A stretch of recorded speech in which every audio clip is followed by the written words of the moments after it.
picked the wrong week to quit sniffing glue. Look at you. More like. Well, welcome. I'm recording this on Sunday. Then I'm going to put it back at the beginning of the videos because I forgot to film anything on Friday. I just started jumping into it, and that's my fault. So this is the welcome, and now you're going to see a bunch of videos, and then I'm going to cut to the end.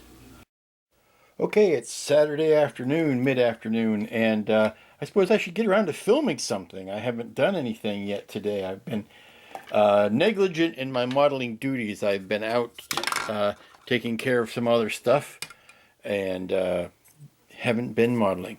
But here's what I did, what you didn't see. I'm trying something that I've heard tale of, seen demonstrations of, but I've never tried myself. And I thought perhaps this was the best subject to try it out on, and that is paint chipping by the use of the hairspray method. And I may be handling this completely wrong, and if I am, we'll find out soon enough. But what we've got here is the undercoat. This is going to be well, you saw me coat it last week. This is the yellowish vomitous matter yellow, and what this really is it's meant to be the rust coat, what's underneath the actual paint. And what I've done is I painted that, and then a few days ago I sprayed the whole thing with Aquanet. You can't get a more stereotypical hairspray than Aquanet. It is the thing. It's been around since the 60s. It's the thing that makes helmet hair. But what I did is I sprayed all of this with the Aquanet. And if I understand it correctly, what I do now that it's dry, that was days ago, is to spray the top coat on, which I have mixed up. It's supposed to be the institutional or equipment yellow, but it has come out as yet another variety of brown. So spray that on top, let that dry, and then as I understand it, you take a stiff brush and some water and you chip away the paint where you want the undercoat to show through. That's how the theory works. We'll see if it works in practice. Let me put some top coat yellow on this. And it's got the top yellow coat on it now, and I'm wondering how long I have to leave that coat to dry before I go in and try to scrape off to chip the paint underneath. If it doesn't work, I'll just go back to my traditional using the Calmart washes and whatnot. But that's kind of what I'm wanting the areas to look like. I did a light pass with Calmart, first the dark rust and then a light rust, and I'm letting that dry in. You may be able to see some of it here settling in the spots, and we'll see how that dries in, and then we'll go from there. I also put some of the rust on there, and what I'll probably end up doing is dry brushing the lighter color back out to make the highlights, and well, you know, to highlight the colors. That's why they call them highlights. I'm liking these colors, but then I realized they look like minions. So it's the same blue and yellow combination that the minions use. So I may have to go in there with some dirt washes and whatnot to knock that down. It was completely unintentional, but the minute I finished it, I looked at it, went Beto, Beto, Beto, because it looks like a minion. Not intentional. We'll fix it. Okay, we're having fun with weathering and what I'm calling washes. Lots of washes, and I'm experimenting on this one landing gear leg / engine pod thing. And the trick is going to be making sure I've remembered what I do on one of them and carry it over to the rest of them, because I'm really liking how that's turning out. Yes, this is what it looks like brand new, and this is what it looks like after the deeds have been, let's see if I can do this without falling over. After the deeds have been done, here is freshly painted, and here is banged up and weathered. And like I say, I got to remember exactly what colors I'm using where so that they all match. Once I find out how I do one that I like, I'll do the rest of them the same way. There's that, and then here's one of the formerly minion feet, trying to deminionize it by putting some wash on it, and I'll do another round on top of that. And I'm using a combination of old oil and fertile soil and a couple rusts, but trying to gunk it up a bit. And this is the fun thing. This thing is like a blank canvas, because it doesn't come from a movie, because it doesn't come from anybody's imagination but Mr. Randy Cooper, who I have the highest respect for. You can do anything with it. There's no wrong answer. It's not, oh, this rivet should be 1 millimeter south of where it is, and oh, you've messed that thing up. I'm having a blast with this blank canvas, and I invite you all to do the same thing too. It's a lot of fun. And it's coming along. I don't know if I've got the patience to do. I tried scraping off some paint there, and it's okay. I don't know if I've got the patience to do the whole thing that way. I might do the undercarriage only with this technique, and then go back to using more traditional washes and dry brushing on the ball. But it's fun. It's relaxing. It's Itza. I'm sorry, I've been watching Fifth Element. Itza. It's something new and different and colorful and not gray. So I'm enjoying it. Been going in and out of this on Saturday evening, and I think I've got it to a place that I'm going to cease for the evening.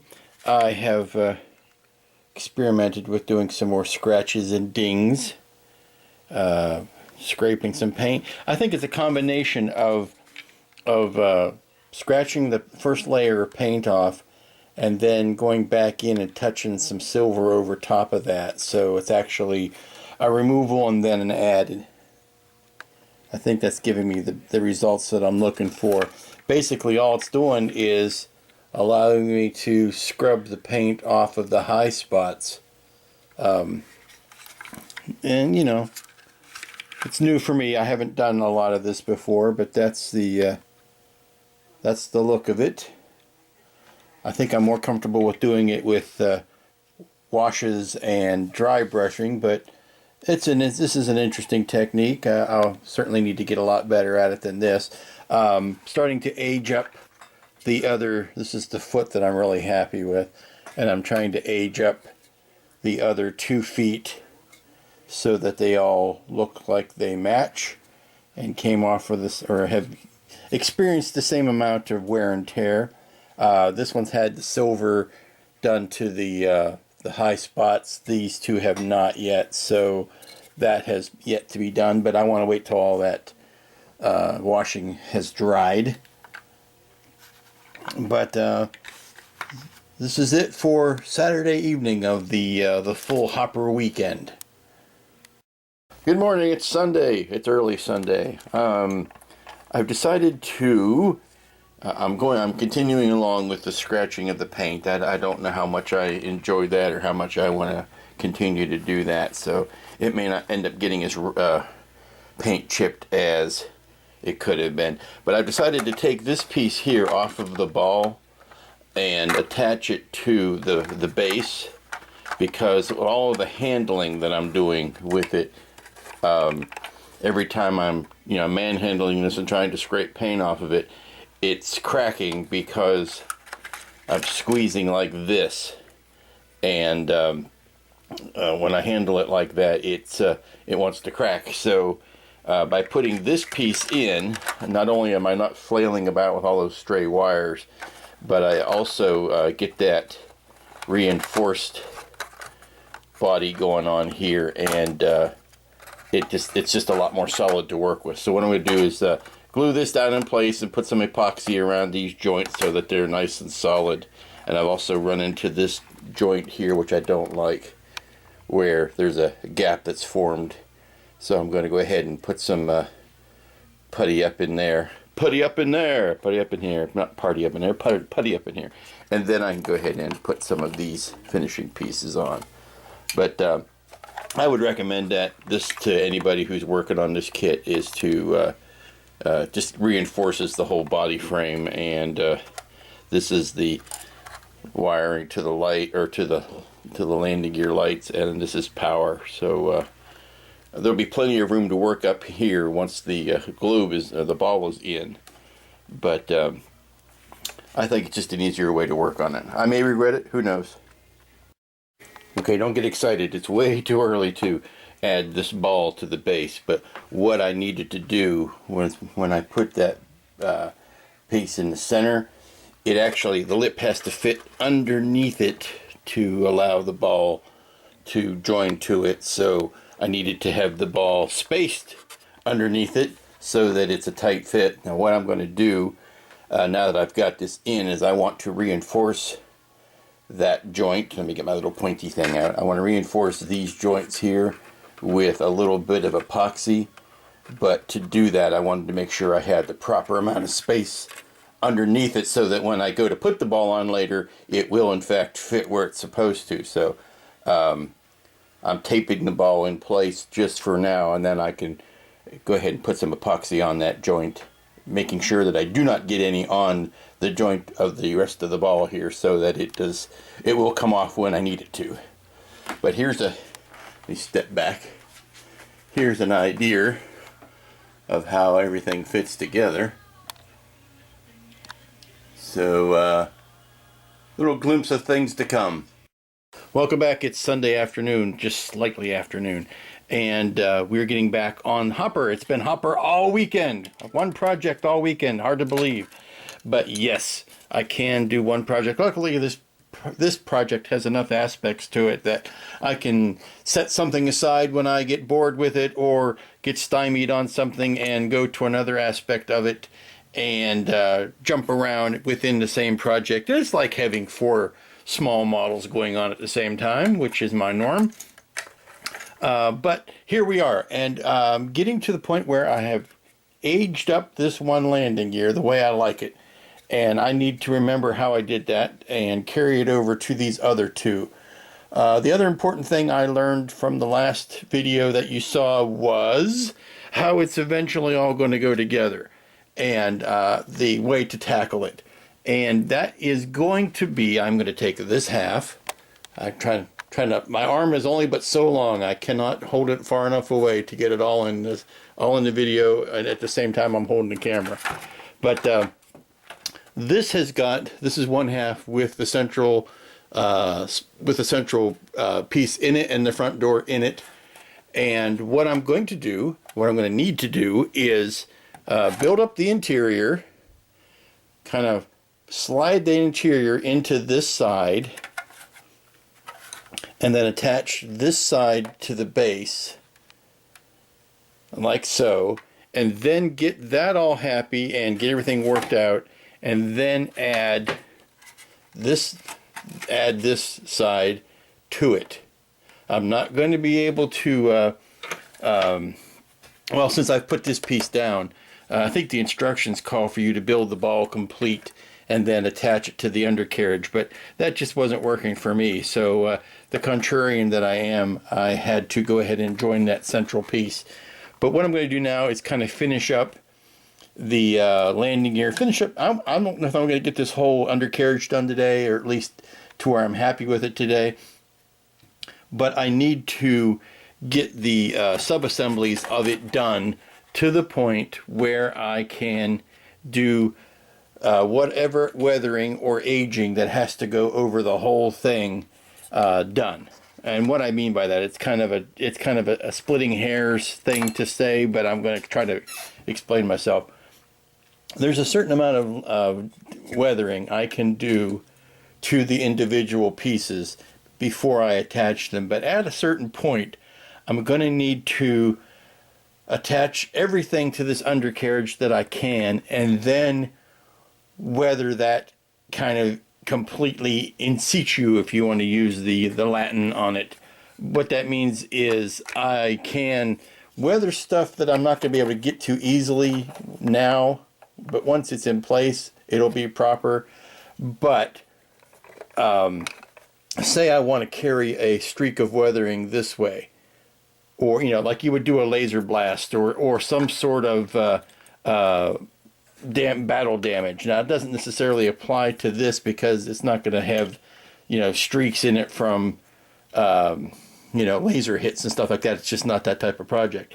But if I want to start a piece of weathering here, and then pick it up over here, I'm gonna need to know where that piece goes so that I can see what's affected by it. Like I can sense I don't need to do a lot of damage back in here because it's going to be covered. So what's the sense of that? But once these landing gear particularly are in place, I can see what areas would be exposed and what areas are not, so that I can put the grime in the unexposed areas and put the highlights in the exposed areas. It'll make sense, I promise you. But that's where I need to be. So I'm going to knock these out, and more importantly, or as importantly, I got to get these guys some rust on them, and then I'm going to put some rust back into these corners that I won't be able to get to once the bigger chunks have been attached. We're taking a little time out from the undercarriage to work on some details on the ball and painting these veins. Now, you would be tempted, and I don't blame you, if you were tempted to paint those black because they are meant to mimic what happens on the 2001 pod. But I'm not painting those black. I'm actually going with a what they call a field blue, which is in keeping with the blue theme of the rest of the ball. So I'm just masking those off and giving them a quick coat while the landing legs are drying. I know that I have got them all matched up when I can't tell which is the original and which are the two that I have done today. So I guess that's fairly successful. And letting those dry, like I said, and taking care of some other things. Like I said, plenty to do on the ball. Plenty to do on this whole kit. With the masking removed, you can see the nice clean shapes. You'll see a little bit of overspray, but that'll take care of that with a back coat of this brown. Now you're seeing very clean lines on the ball because I haven't started to weather it yet. And that's really the goal, is to do it new and then beat it up after that. I'm kind of going in the opposite tack that I am with the undercarriage, and I'm grunging up the undercarriage as I go. But with the ball, I want it to be clean until it's not. There you go. So I'll set that aside. And now that this has had a chance to dry, I will get back on it. Continuing to do battle with the undercarriage, I've got the lights resituated back up to where they're going to be and attached, if not glued. And you can see everybody's lit and happy. And I'm just grunging away on this undercarriage with washes of old oil and some sprays. And I'm finding that one of these scouring pads is actually working better when it comes to try to remove that top coat of yellow paint and get down to the rust color underneath than anything else I was trying. So I'm going to take a break from beating this up because I think I'm starting to overwork it. And let me put the landing gear back together. Here's where we're going to leave the hopper for this weekend. Got the get my clean up here. Got the feet on, got the landing gear on, got the lights on. Let me turn off this overhead. There you can see the lights are all lit on the undercarriage, shining down on where they would be if a person is standing right next to it. And then these are a little bit posable. But this adventure in weathering is a work in progress. I will do more of this, I'm sure, but let me show you the back of it. Oops, I have bumped the wire. But there's the lights. And I gotta put the big engine that goes in there, but looking pretty good. Looking pretty good, and a good place to stop for the weekend. And you saw the big ball. That's waiting in the wings, but that's an exercising grunge if I have ever seen one. And that wraps up another weekend. You see how I carefully made it look like it wasn't all one video. But anyway, it was all hopper all weekend, all the time here, and I got quite a bit done. It's what happens when you concentrate on one project. You can actually get some stuff done. So it turned out well. Let me see, the weather's turning colder. The goose is getting fat. Next week is Thanksgiving, so please spend some time with your family, either the one you were forced into by genetics or the one you made for yourself. Spend time with family. Fight over the drumstick. Do what you got to do. And come back here next weekend. I will have, after next week, I will have 4 days. I've got Thanksgiving and then Friday and then the weekend. So who knows how much more we'll get done on the hopper. So until then, have a good week. Don't eat too much. We'll see you back here next time. Be do, be do, be do, be do, be do, be do, be